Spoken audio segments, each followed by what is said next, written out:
Hey everyone, my name's Shelby and welcome back to Bookshelves. Today I want to share with you the ancient texts that are in my book collection, all of which inform my new writing project. Some of you may have seen I recently announced that I'm writing a novel. Wild. Still getting used to saying that out loud. The project that I'm working on is going by the name of Project Laurels here on the channel, and it is a feminist Greek mythology retelling that is focusing on an unnamed character for the purposes of these videos. But that obviously requires a lot of reference to the ancient sources. I personally am not a classicist by training. I'm a hobbyist at most, and I have only just started to really build out my collection of ancient texts. So I thought it would be fun to share, and I'm sure that it will evolve over time. So, maybe in a few years we come back and it's a pretty different selection of books, but today I'll share what I currently have. Before we get into the books I own though, I wanted to just quickly flag that I didn't start being interested in Greek mythology by reading Ovid or Homer. I didn't have almost any exposure to the ancient materials in school. I think I read a couple chapters of the Odyssey as a high schooler, but otherwise I have learned these stories, I think, first and foremost through osmosis, and then through other kind of baby step materials. So I just wanted to flag that you don't have to start with these to be interested in Greek mythology, to be informed about Greek mythology. So I wanted to just share some of the other things I reference when trying to wrap my head around a new to me myth. First of all, you do not have to own almost any of these books. They're ancient texts. They're in the public domain. So I really regularly refer to a database online called Topos Text, and it is a really massive library of ancient Greek and Latin sources that have been translated into English, and it's coded by all kinds of different things. It's really a powerful tool. There are maps of the ancient world tagged by location.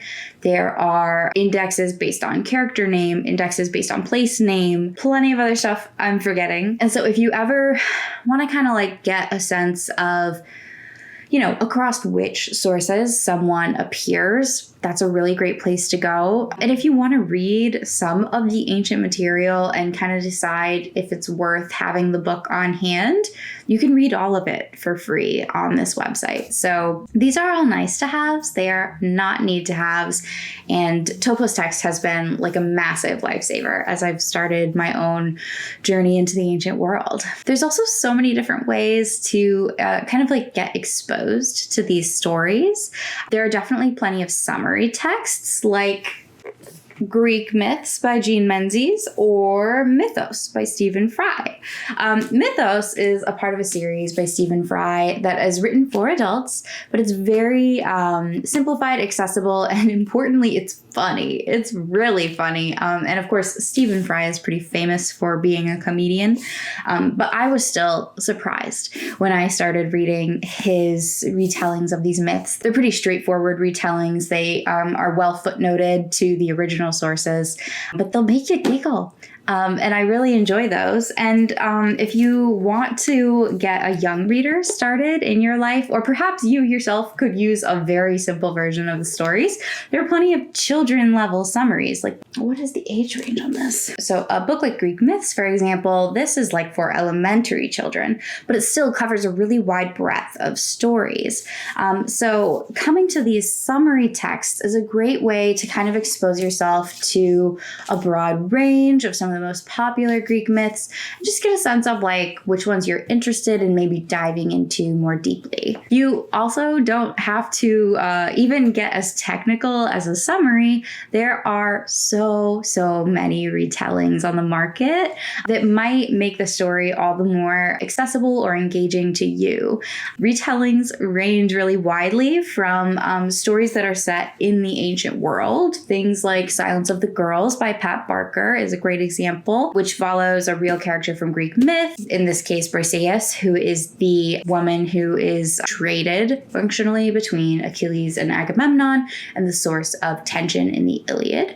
And this really grapples with important themes around the violence of war and the brutality of the stories that have been sort of romanticized, and they feel like historical fiction too, because they have this really rich ancient setting, whereas something like Percy Jackson, for example, is a modern retelling. So it takes these stories and it really plays with them in a current setting with a young boy who's not an actual character in Greek myth, but he's a character in the story who interacts with other figures in Greek myth. And, you know, we're in places we know. We're in New York City, we're in Vegas, but it's a way to make the story kind of really feel a little bit more accessible to the reader. Also, if you're not up for reading, there's plenty of great content creators out there talking about the ancient world online.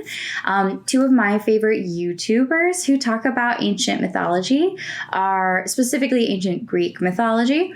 Are Jean Menzies, who actually is the author of that children's book I showed you, over at Jean's Bookish Thoughts. And I think her name is Erica over at Modern Ancients Inc., Moan Inc. on YouTube. I've watched so many of their videos to introduce myself to myths I've never heard of, to get their recommendations on where to start with ancient texts, or even to get summaries of the ancient texts to kind of like know what I'm getting into. I highly recommend finding whatever avenue gets you most excited and really leaning into that. You don't have to start by diving into some 800-page tome. You can find an author, a narrator, a voice that is compelling and really draws you into the story. And that's how the ancients would have heard the stories too, from bards and taverns, and it would have been accessible to them. So I highly recommend seeking out sources that feel accessible to you today. Okay. All of that out of the way, let's get to the books that I do have. So these are the Complete Greek Tragedies, a publication of the University of Chicago Press. They're crazy beautiful, right? I just love these editions so much. They're one of the first ancient texts I ever purchased. I definitely bought them because they were pretty before any other particular guiding star. But they contain the complete record that we have of finished Greek tragic plays. A couple of distinctions there. We have many partial texts, so those are not included here. Of course, the ancient worlds theater was kind of broken into two things, tragedies and comedies. These are the tragedies. They all have sad endings. And something to know about the world of Greek theater writ large is that typically shows would have been written and performed in trilogies. We actually only have one remaining Greek trilogy out of all of the theater materials that survive. It's called the Oresteia. It's a 3-part series following Agamemnon's return from the war and his murder by Clytemnestra, and then the revenge that her children take on her, and so on and so on. So let me just quickly walk you through what books are in this series. This first is Aeschylus. He has written several plays involving iconic characters. This includes things like Agamemnon, Eumenides, Persians, and Prometheus Bound is another really well-known piece. Then we had book 2, which is Sophocles. And this also has some pretty big hitter names that you might recognize in it. Names like Oedipus, Antigone, Ajax, Electra, and Philoctetes are all featured in here. And lastly, we have Euripides, and he is the most prolific of the bunch. At least, I shouldn't say prolific.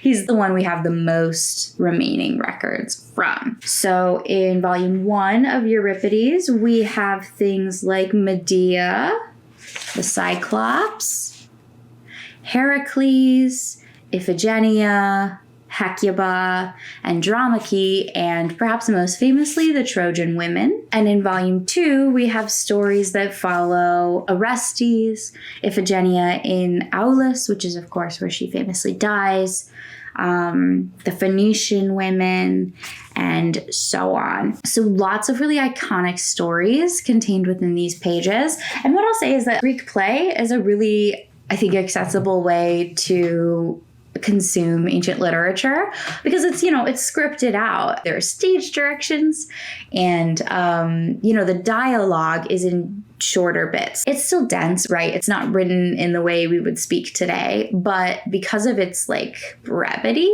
I think that it is a pretty accessible place to start. I'll also flag that Euripides has some kind of rogue versions of these stories. As I understand it, his telling of Helen's trip to Egypt is the only version of that myth that we have. You know, in every other myth, Helen is in Troy, where everybody believes her to be, and that's why they're fighting a war, at least on its face. But, you know, Euripides' play about Helen says that it's actually just a ghost of Helen in Troy, and she's really in Egypt, and she's living her life there. So, you know, just because we have the most texts that survive from Euripides, I don't know that it necessarily means his stories were the most reflective of beliefs at the time. If we know that Helen, by his imagination, is quite different, there could be other major differences in the way he tells the story. So just kind of always holding in your mind that, like, the author of the story is bringing their own perspective, and there were different versions of most of these myths in the ancient world. You can also purchase lots of epic poetry and summaries of Greek myth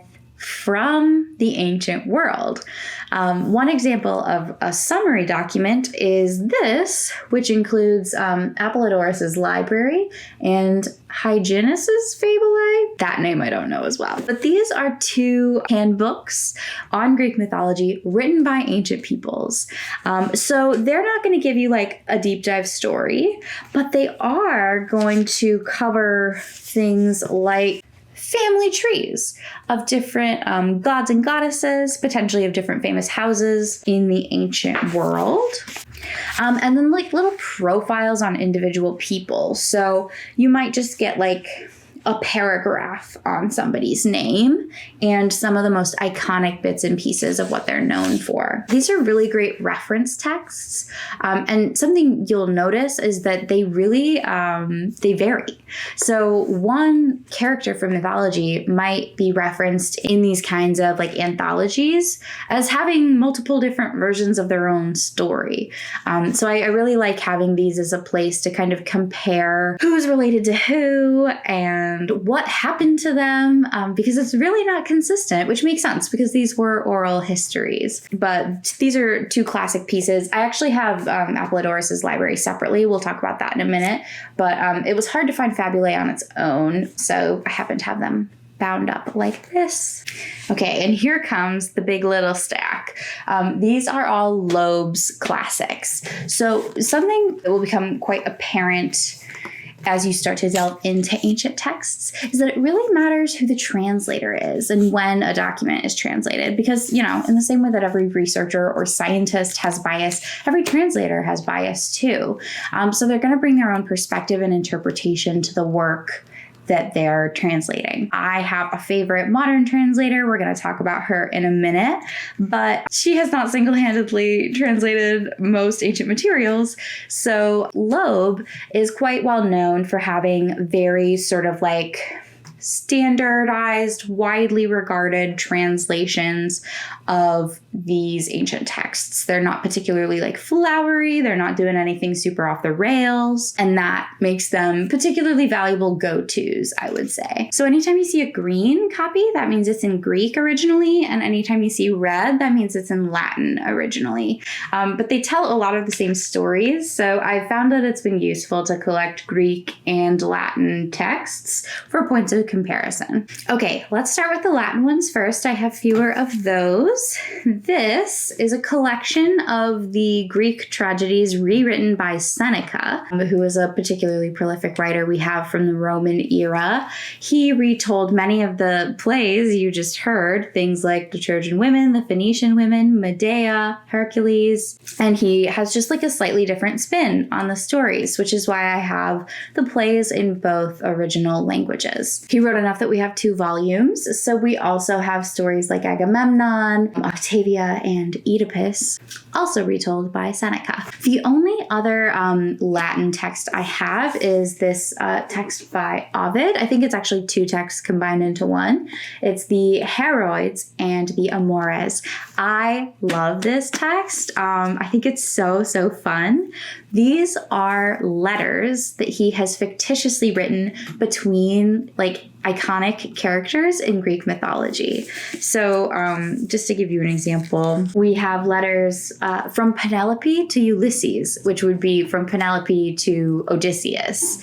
And you might imagine she has something to say because he disappeared for 20 years. I just mentioned Briseis. There are letters in here from Briseis to Achilles. And then really the list goes on and on. What else do I have dog-eared in here? Letters from Paris to Helen and from Helen to Paris, who had a famously contentious relationship outside of Helen's arrival in Troy. So they're just so fun. And I just love that in the ancient world, they were retelling these stories. They were imagining how characters were to interact with each other outside of the confines of the existing myth. It just really feels so modern to me and funny, and a really great way to see how the ancients conceived of these iconic characters as people. So I highly recommend the Heroids in particular. On to our Greek texts. So many people know things like the Iliad and the Odyssey, and we'll talk about those more in a minute, but those two big texts are actually part of what's called the Epic Greek cycle, which basically follows all of the lead up to, duration of, and aftermath of the Trojan War. Two smaller texts of that 9 text series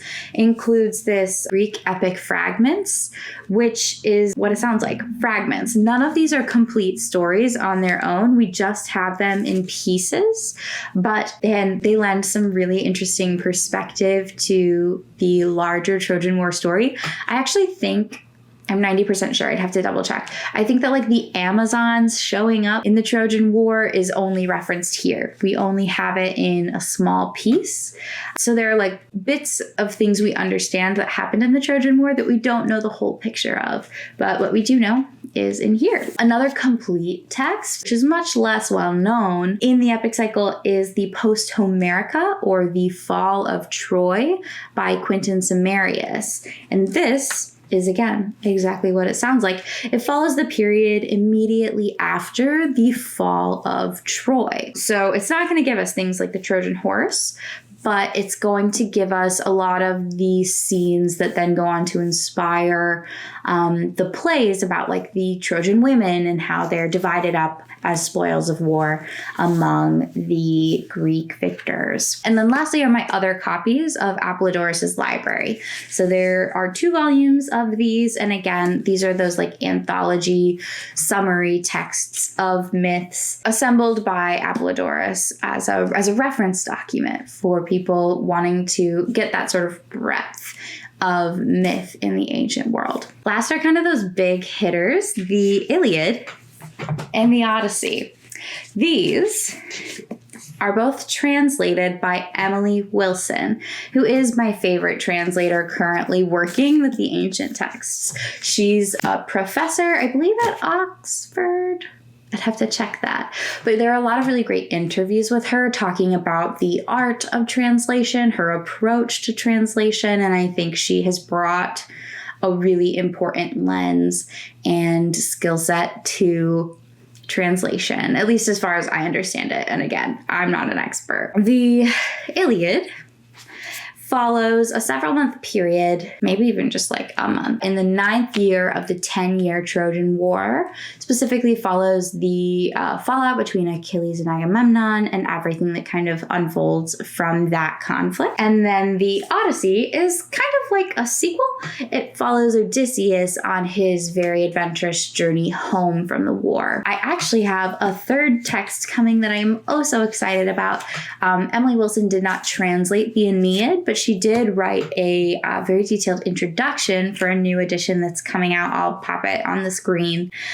It comes out on August 12th, which is the future for me, but I believe is the past for you. And that book has been pre-ordered. I'm very eager to add it to my list. The Aeneid is kind of like a twin to the Odyssey. It follows Aeneas, who is part of the extended Trojan royal family, on his journey away from Troy, surviving the fall of Troy, and going on to establish Rome. What's interesting is that it is very much in direct conversation with all these other ancient Greek texts, but it's written by a Roman in Latin hundreds of years later, and is actually really tied up in some interesting politics of the time, because it basically argues or tries to establish that the emperor's family can trace direct lineage back to the goddess Aphrodite, because Aeneas is the son of Aphrodite. So all three of these are sort of like the iconic, most well-known stories out of the ancient Greek world. And Emily Wilson's translations are particularly well heralded in terms of, the many, many, many versions of them that you could read. Okay, there you have it. That is everything I currently have in my collection of ancient Greek texts. I reference these documents as well as all those other resources that I mentioned at the top of this video in working on my project, which is a Greek mythology retelling. And I hope that this was helpful. I think ancient literature can be super intimidating. And even coming in as a fan who had consumed a lot of other iterations of the stories, I've been a little overwhelmed in trying to start easing into the ancient literature. But I've been so surprised by what I've found too, that in many cases they are funny and clever and more accessible and even relatable than I realized. So this is definitely like your opportunity, if you're interested, to just say yes to diving in and trying something. It can be completely low cost. It doesn't even have to involve reading if you really want to start high level. But take the dive. I'm having a wonderful time researching with these texts for my project, and I imagine that if you are interested enough to click this video, you're probably interested enough to take a stab at reading one too. So I hope you enjoy your reading, and I will see you next time. Bye.